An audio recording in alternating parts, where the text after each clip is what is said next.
daughter's Katarina. Yes. But had you done anything before Heartbreak High? Was that kind of your main break? No, it was my first thing. So how it all happened was I was probably about 12 years old maybe, and I was watching Home and Away, and at the end of Home and Away there was an ad saying if you want to be on Home and Away, turn up to the Riverside Theatre. They were holding auditions. Right. And I'm like, oh, I am so going to be on Home and Away. Yeah. Oh, wow. So That's so cool. I made my beautiful Uncle Michael take me there, and I just thought I was going to get the part straight away. There was like thousands and thousands of kids. Like we were waiting there all day, and it was this like massive process. And I actually did really well, though. I got down to like the final, and then went to Mulliners, which is a casting place, and it ended up being between me and another girl. And Laura got it, who now works on Home and Away as a makeup artist, like like weird, right? But I didn't get it. And I went and told my dance teacher at the time, like what I did that weekend. Yeah. And I didn't realise her mum was an agent. So she told her mum, and she signed me up. I did extra work on Home and Away. I thought, I hate this. Like, I'm not the centre of attention. I'm not going to do that again. Oh my God, yes. And then 2 years later, I got called up for Heartbreak High, and I went for the audition, and I got it. It was only meant to be a guestie. Yeah. That show was the bee's knees. Yeah. Did you love it? Was it just like... Loved it. I didn't realise how special it was. Like now I think back to when I go, we were so lucky. Yeah. Because everything was focused around performance. Right. We had 2 weeks of rehearsals beforehand. We had a dramaturg there. If you had like a drama teacher. Okay. But it's a really fancy... That's the biz, yeah. It's a fancy name for it. Got it. And, you just worked on script for a long time. If you had a crying scene, Yeah. I mean, they would set up and they would wait for you to be ready. So you could go into the corner and, think about something sad for like 45 minutes if you wanted to. Wow. And the crew would be quiet, and then you'd come back and you would do it. So I just thought that that's how it all was. And it was shot on film as well. And it was just such a great show. Yeah. And also, I'd never seen people that look like me on television before, right? So it was great for that.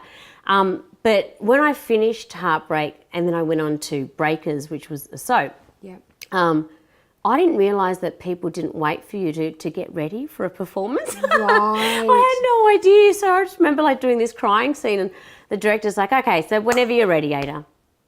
All right, whenever you're ready, we're rolling up now.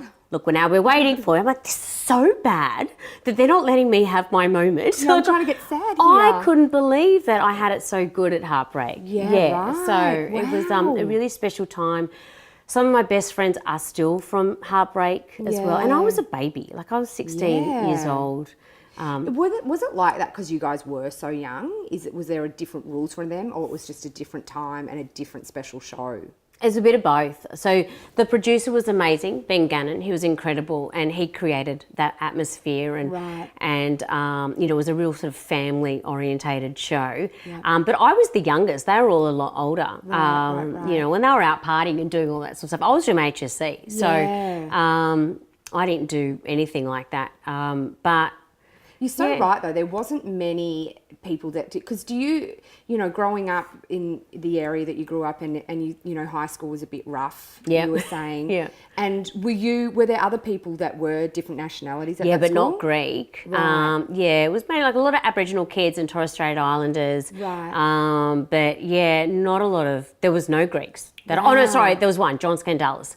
But he was in my year, but no, there was no Greeks. So I guess the only Greeks on television back then were Acropolis Now, right? Yeah. So that would have been really special then to go on and go, this is pretty cool. Yeah, that I'm representing people that you didn't grow up watching. Yeah, absolutely. And also, Heartbreak High, like the school was kind of like the school I went to. Like as in, it was rough. It was full of fights, and like a lot of back chatting in the classroom, and it was just raw. Yeah. And there's still not a lot of shows like that on television, are there? So, not at all. And I remember when I went on to Home and Away, like whenever they do a scene, like where Leah's having a party or whatever, they'd have like Greek flags like hanging up, and like plates to smash. Like, this doesn't happen, guys. Like, it was just so stereotypical.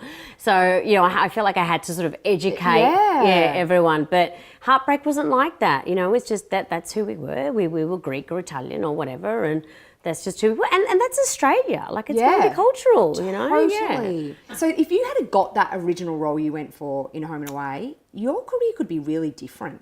Because it wouldn't have been for Leah. Yeah, no, it wasn't. Yeah, it's funny how things work out, isn't it? Yeah. Thank God. At the time, you're probably a bit upset, but now it's like... Yeah, everything happens for a reason. Yeah, everything happens for... And it all happened at the right time. Yeah. And so then you then you ended up back on Home and Away, and you've been there a long time now. Like, you've 17 really years. grown up there. Yeah. It's pretty incredible. I've grown up in front of the camera. Yeah. Yeah, I've gone through so many different stages. So you go through, you know, like, so being 16 and being on camera can be quite hard. And you have that puppy fat and the bad skin. And I was, because I had such a sheltered upbringing. So, you know, like, my first kiss was on camera. Was it? Like, like all of that sort of stuff. Yeah. Oh my God, were you so nervous? I was so nervous, and you know what? Just before I was about to do it, one of the extras was a family friend. Oh. And I'm like, it's got to get back to my mum. Oh. So I feel really bad, but I said to the AD, the assistant director, I said, I can't do this scene because I know that person, and they had to, like, get rid of him. Wouldn't have your mum seen it on the? I would have been in so much trouble. If you had a kiss on screen? Yeah, I would have been in so much trouble. So when I got offered Heartbreak High, she wasn't going to let me do it. And my uncle at the time said, get her to watch Heartbreak Kid, because then she'll see that it's this thing and she'll let you do it. Well, I didn't realise there were so many sex scenes in it. Oh, yeah. And then she didn't talk to me for a week. No she didn't talk to me. She wouldn't let me do it. She wouldn't let me do it at all. And then when I first came on screen, like, Katarina was pretty raunchy. Yeah. Yeah. Oh, she was not happy. She didn't watch it. She did not watch it. She couldn't believe that I was in, like, the fishnets and the short. Yeah, I had a very strict upbringing. Oh my God, you did. Yeah. Wow. So I wasn't allowed out. Like, I was working and I still couldn't go out, you know. Oh my God, that's so fun. Do you look back then and go, I'm glad that she was like that? Totally. Yeah. Totally. Yeah. And it's funny, like, all my friends were going, well, just sneak out. Like, if she says you can't go out, who cares? I'm like, oh, no. Mum says I can't go out, so I just won't go out. But which is so good because you had that respect. Yeah. Like, I had a friend whose mum would chase her down the street saying, get back in the house. And I'm like, I would never have done that to my mum. It was like, no, if you don't want me to go, I'm not going. No, I never did. Sneak out my window or anything. I mean, I'm still kind of scared of my mum now. Yeah, right. Like, a little bit. I'm about to be 40 years old and I'm scared of my mum. Oh, no, that's so funny. Yeah, but you have that respect. Yeah, you know. totally. I mean, I still would do things a little bit differently, but she has taught us respect. Yeah. You know? Yeah. But so with that kiss, if you had your first kiss, she would have seen it on screen, or did she not watch it all? Well, she didn't watch it, but she would have, but we never spoke about it. Or on Home and Away? Heartbreak. Okay, got it. Gotcha, got you. Right. Yeah, we never spoke about it. Wow. Yeah, we don't talk about that sort of stuff. Oh my God, that is so funny.